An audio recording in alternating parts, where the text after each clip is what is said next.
But what I'm going to be looking at today is called jewelweed. And the reason I'm interested in jewelweed today is that we're going to be doing a project over at Heritage Creek Farm Camp where we're removing poison ivy.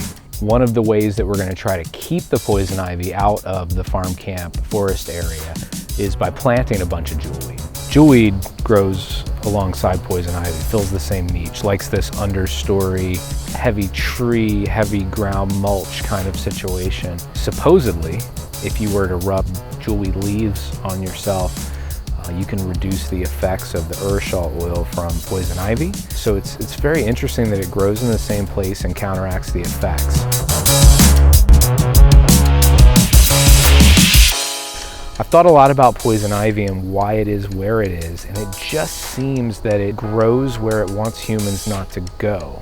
And it seems that its purpose is to allow forestation to happen. It grows on the edges, almost like a barrier or a fence. And another really interesting thing, and I did not know this until just a couple of weeks ago, humans are the only species that are affected by poison ivy. The berries of the poison ivy are a food source for birds and other animals in winter.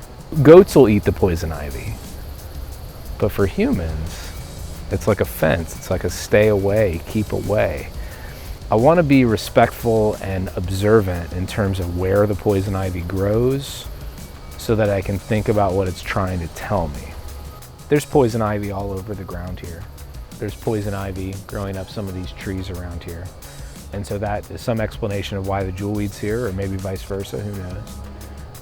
But this is a trail that people use that recently we came through with machines and dug out and laid asphalt so that we could use it easier and better. And here's the poison ivy saying, stay on the sidewalk.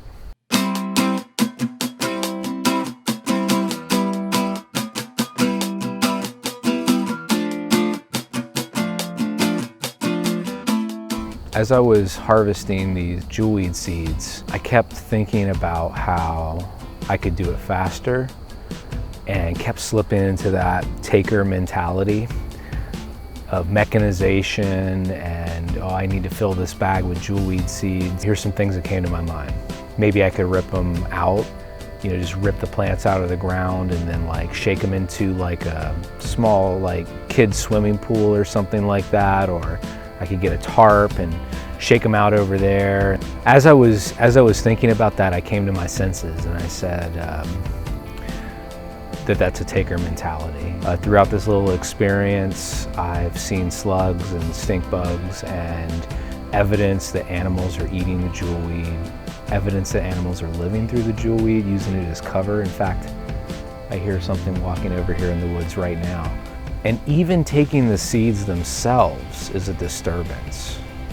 And I want to keep that in mind, that even reducing the jewelweed's chance for reproduction is a disturbance, and I want to be respectful of that and think about that as I do it. I certainly don't want to mechanize, and I certainly don't want to drive a tractor through here to harvest the jewelweed seeds and destroy so much more that probably animals will rely on for the months to come. It's September, there's October, November.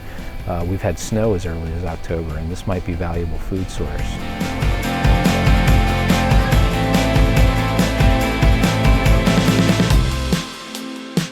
We're at Heritage Creek Farm today, and you can hear the animals over here. But this is a farm camp for kids. Today what we're going to do is kind of a service project to remove poison ivy from the strip right here between what they call the green lane where we're standing and basically a road easement up here where people get out of the camp. So we're going to use a few tools to remove the poison ivy. Tyvek hooded suits, which we're going to wear so that we don't get the urshol oil on our skin. But then of course we're also going to wear gloves. We're going to use some loppers, and we're going to use these to get both high and low on the trees. Poison ivy has a very fuzzy vine that climbs the trees and then branches off to collect more light, assert its presence more. But we're going to remove that first. We're going to pull everything out of the ground, and we're going to try to get really deep. Fortunately, the ground is very wet here, which allows you to more easily pull more of the root mass out of the ground, removing the poison ivy in a more permanent way. So this is just sort of a root prior digger that we can get in and remove more.